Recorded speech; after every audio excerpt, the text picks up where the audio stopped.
Good afternoon. Today I'm going to be reviewing the Hublot Big Bang Steel Blue. This watch is available from Chronex.com for €10,240. You can purchase the watch from Chronex.com online, or alternatively in person at their boutiques. All their watches are Chronex certified original by their in-house watchmakers, and all their watches are covered by the Chronex 24-month warranty. So firstly, let's look at the box that the watch comes in, and then I'll talk you through the specifications of the piece. So the Big Bang Steel Blue comes in this black outer cardboard protective box. One removes the lid to, pulls down the flap, and inside there is a piece of fabric protecting the watch box in shipping from any damage. So I'll remove the watch box and show it to you. So this is the watch box itself. Interesting design because, like the watch itself, it has a brushed satin finish porthole style, and also it's glazed, and it replicates the titanium screws used in the bezel of the Big Bang Steel Blue. So nicely executed. There's a stainless steel button which releases the lock, and inside the watch is protected by this piece of fabric from any damage in shipping, and the watch sits in the center section of the box on this padded pillow cushion. So nice contemporary presentation, and good to see stainless steel hardware used on the lock throughout. So it's a highly manufactured watch box to a high standard, and also one gets this plastic Hublot tag, and on the reverse it has the reference number of the Big Bang Steel Blue. So with regards to the specifications of the piece, this is the Hublot Big Bang Steel Blue. 44mm case diameter. It has a 54.3mm lug-to-lug measurement, a thickness of 14.9mm, and it has an internal lug width of 24mm. The heft of the piece is 140 grams on this rubber strap. The rubber strap is tapered both in width and also in its thickness. It's thicker at the lugs and it tapers down to the 2-button push deployment clasp. Now, as you can see, it does replicate leather. Although it's made from rubber, it has an alligator finish and it is also stitched. So from a distance it actually looks like a leather alligator finish strap, but it's actually entirely made from rubber, which is very soft and supple. The clasp is a 2-button push deployant, and it's made from stainless steel, signed with Hublot to a high standard as one would expect. So the watch is entirely made from stainless steel, which is brushed satin finished throughout, but however the screws on the bezel are actually made from titanium. This is my favourite version of the Hublot Big Bang with the blue sunburst style, hence the name Steel Blue. I think the blue sunburst style complements the silver applied indices, the baton style hands which are skeletonized, and also the blue rubber strap which is navy blue. Now with regards to the complications, as you can see it is a chronograph piece, and it's powered by the caliber HUB 4100 chronograph, which is based upon the ETA 7753. So 100 meters of water resistance. The crown is a push-pull crown rather than a screw-down crown. That may come as a surprise to you. Null finish, and as you can see it is capped with a rubber Hublot Big Bang cap, as you can see, which adds interest to it. So let's test the crown action. In the closed position, one can manually wind the movements because the caliber HUB 4100 has hand winding and hacking, and it is also an automatic movement, but it has manual winding as well. So one doesn't have to pull out the crown to manually wind it to its maximum 42-hour power reserve. So in the closed position, as it's a push-pull crown rather than screw-down crown, one can manually wind it. Pulling it out to the first click position is the quick set date complication, as you can see, and rotating the crown anti-clockwise advances the date complication. If you look closely at the date window, you'll see the quick set complication works as one would expect. Pulling it out to the final click position is the time setting position, and as you can see it's absolutely silky smooth to rotate the hands clockwise and anti-clockwise. The caliber HUB 4100 being based upon the ETA 7753 is a reliable, well-proven movement, and it's an absolute pleasure to set the time and also set the date. So it has hacking. Pushing it back in restarts the movement, and one can see, looking at the second subdial, it begins to sweep around the dial once again. So with regards to the case back, it's a screw down Stainless steel case back, glazed with sapphire crystal, and it does an excellent job of displaying the caliber HUB 4100 movement. Skeletonized rotor is nicely decorated, as you can see, signed with Hublot. Now, the bridges to the movement are finished to a high standard, but they're undecorated. There's no Cotes du Genève, and also there's no pelage finishing, but they are finished to a very good standard, and also the movement is engraved with Hublot, and also the reference number of the movement, caliber 4100. So the movement has 42-hour power reserve. It runs at 28,800 vibrations per hour and a frequency of 4 Hz. 27 joules, and it is a reliable, technically excellent movement, so a very good choice for the Hublot Big Bang. So let's test the Chronograph Complication. The top pusher activates the chronograph. Light resistance to the pusher, it's got a nice positive click, but I would describe the resistance as on the pusher as being less than a Rolex Daytona or a Tudor Black Bay chronograph, which I've previously reviewed. Lighter touch to it, it doesn't take as much pressure to activate the chronograph complication, and as you can see, the chronograph second hand begins to sweep around the dial. It's something I really like about 4 Hz movements. I've often discussed this in previous reviews. Movements that run at 28,800 vibrations per hour and a frequency of 4 Hz have a characteristic smooth sweep to the second hand, as you can see. So I prefer 4 Hz movements to 3 Hz that run at 21,600 vibrations per hour because they have a smoother sweep. Pressing the top pusher again stops the chronograph complication. Pressing the lower pusher activates the flyback complication. And if you look closely at the chronograph second hand, you'll see it flies back to 12 o'clock. So I'll just test it again. So it's got a nice positive click, but it takes some getting used to because the resistance in the pushers is lighter than one would expect. One would expect to have to use a lot of pressure to activate it, but it's actually quite a delicate touch. So as you can see, pressing it again stops the chronograph, and if you look closely, you'll see it fly back to the 12 o'clock index on the dial. So needless to say, perfect alignment from the caliber HUB 4100. So I'll give you a wrist shot now. This is a tight fit to fit on my wrist, so in order to get it on wrist, I'm going to have to remove my glove to get it over my hand, but I want to give you a wrist shot. Right, so as you can see, without sizing, on the last hold position, which I'll show you, there are two pips which engage with the end of the strap, the holes, and as you can see on the end holes in the strap, it does fit my 8-inch wrist perfectly. So if you have a larger wrist of 7 to 8 inches, you can be confident that this is going to fit your wrist, no problems whatsoever. Now, it's a large piece and it does wear with wrist presence because it is 44mm diameter. It has an internal lug width of 24mm, so good wrist presence. Long lug to lug measurement, 54.3mm at the longest point of the angular lugs, as you can see. So I'm going to say, if you're a collector with a smaller wrist of 6 to 7 inches, you are going to find that this wears with too much wrist presence despite the lack of heft. It's only 140 grams on the rubber strap, which is a surprise. Hublot have made the correct decision by not making this watch on a stainless steel bracelet by putting it on a rubber strap, or alternatively one can purchase it on a leather strap. That significantly reduces the heft of the piece because at 44mm it is a large piece by 54.3mm long.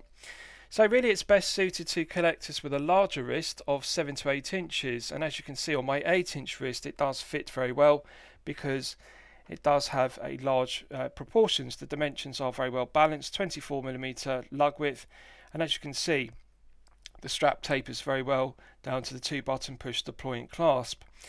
Now it does feel very comfortable, and that's actually a surprise. When I first put this on wrist, I was immediately surprised by how comfortable it was for a 44mm because it is a relatively tall piece at 14.9. So one has to bear in mind this isn't going to easily slip underneath a shirt cuff if you wear business shirts. It's really a sports watch. It's a recreational piece to be worn with short sleeve shirts or alternatively t-shirts or polo shirts, because you are not going to be able to slide this underneath a long sleeve business shirt easily. 13mm really is the sweet spot for thickness. At 14.9, as you can see, it is a tall piece. But however, it doesn't wear top heavy because of the wide strap which balances the head of the piece at 44mm. So comfortable piece, 140 grams on the rubber strap is actually very comfortable, so it is a comfortable piece to wear for long periods of time due to the flat sapphire crystal. Clear AR coating on the underside of the sapphire bezel does an excellent job of reducing the glare and the highly reflective nature of the silver applied indices, skeletonized baton hands, and also the blue sunburst style. So good looking piece, comfortable to wear, surprisingly comfortable due to the lack of heft, but it does have a lot of wrist presence due to being 44mm. So just bear with me and I'll put my glove back on and then continue. Now 100 meters of water resistance, push-pull crown. Now some collectors might find that to be a disadvantage because at this price point one would expect to see a screw down crown at 200 or even 300 meters of water resistance, but bear in mind this is a chronograph piece rather than a dive piece, so that is acceptable. The titanium screws are finished to a flawless finish and they complement the brushed satin finish of the stainless steel bezel. The flanks are also brushed satin finish, as are the tops of the lugs, so nice angular profiles. It reminds me of Gerald Genter design. It actually reminds me of the Audemars Piguet Royal Oak chronograph, or alternatively it reminds me of the Patek Philippe Nautilus because it has that kind of 1970s Gerald Genter inspired design. Brutalist design to the angular lugs and the case, and it really is very aesthetically pleasing. Nice luster to the brushed satin finish on the bezel, the tops of the lugs and the flanks, as you can see. So the quality of the finishing throughout is exceptional, absolutely flawless. No sharp edges to the case despite their angular profile. The finishing to the 2-button push deployant is also outstanding, as you can see, mirror polish to the top side, underside and flanks, and brushed satin finish to the clasp itself, which is finished to a very high standard. Good positive action to the 2-button push triggers. They feel nice and firm. They're not accidentally going to become activated if one brushes the clasp against something. And also the quality of the finishing of the screw down exhibition case back is also done to a very high standard. Nicely engraved with the specification, and it complements the brushed satin finish to the underside of the case. Right, so let's do a loom test and we'll see how the loom performs when it's charged up to its absolute maximum. So as always, I'm going to use my 100 UV LED torch to charge it up to its absolute peak. Right, so that's now fully charged, and as you can see it has not disappointed. This is clearly C3 Super Luminova. Interesting choice because one would expect to see blue BGW9 Super Luminova, but I think Hublot have made the correct choice by using C3. It makes a refreshing change. As you'll know from my previous reviews, C3 Super Luminova is one of my personal favourites. I like the green tone which looks like tritium. It's glowing very brightly and it's continuing to glow for a good length of time. So they've done a good job of good thick layers of C3 Super Luminova applied to the applied indices. And also the skeletonized baton hands are actually surprisingly good because with skeletonized hands it doesn't allow for the same amount of loom to be applied, but one can clearly differentiate between the minute hand and also the hour hand, so that is working very well. And one can also see they've even loomed the hands on these subdials, so one can see the second subdial on the 9 o'clock position. As you can see, it still continues to sweep round, so that's something unusual because usually on chronograph pieces they don't loom the subdials, they don't put any loom on the hands on the subdials, but Hublot do in this case. So the loom performance is good and it's what one would expect with a high tier piece costing in excess of €10,000. Right, so lastly I'll summarise the piece. What do I think of it overall? Well, when I'm considering reviewing a watch on my channel, the watch should meet two criteria. It should be both excellent quality and excellent value at the respective price points. So this is €10,240. It's a high tier piece.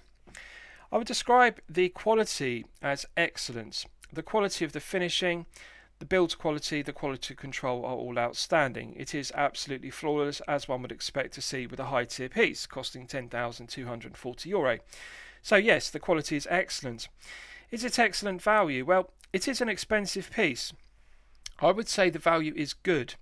And the reason why I say it's good and not excellent is because the caliber HUB 4100 chronograph movement used in this piece is based upon the ETA 7753. Now that is in itself a very good quality movement. It's reliable, it's well proven, it's been used in a number of years.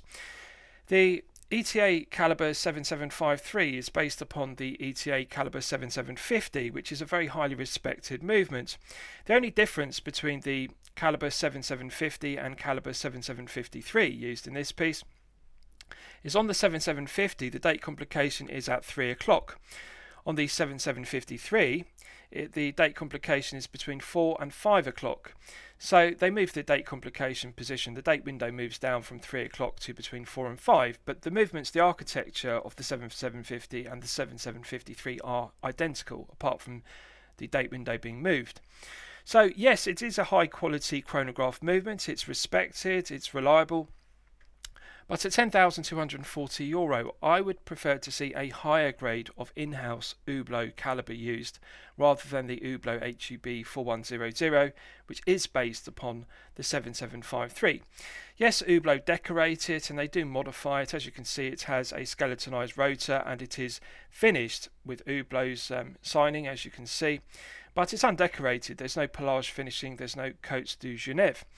So I would say that it's a good watch, but really there is room for improvement with regards to the movement. I would like to see a higher grade of movement. Now the other consideration is the Hublot HUB 4100 has a 42-hour power reserve, and I would like to see a better grade of movement with a higher power reserve, for example 60 or 70 hours at this price point, because it is a high tier piece. 10,240, one would expect to see 60 to 70 hours of power reserve from a chronograph. So I would like to see Hublot using an in-house caliber rather than a modified ETA 7753, which is the movement used in this watch to create the HUB 4100. But having said that, it's accurate, it's reliable. I like the fact it's a 4 Hz movement, and it is a good quality movement. So one could argue it's the correct choice for this piece. Now, Hublot is a divisive brand. Some collectors dislike it, some collectors like it. I have to say that this has actually won me over, because this is the first Hublot piece I've handled, the Big Bang Steel Blue, and of the different dial versions, this is my personal favourite. I think the blue sunburst dial is the best looking on the blue rubber strap, as you can see. I think it's understated, it's not ostentatious, it's not vulgar, it's not a leery design. I like the fact that it's sober, and that the blue sunburst dial is navy blue, and also the strap is navy blue, so it's one of the less ostentatious versions of the Hublot Big Bang. So I like the steel blue. I think that it is worth considering, but however, bear in mind the movement is based upon the caliber ETA 7753, and it has a 42-hour power reserve. But having said that, the quality is good, so I would say yes, it is excellent quality and the value is good. So I hope you've enjoyed my review of the Hublot Big Bang Steel Blue. Please feel free to post your own comments below the video. Thank you very much.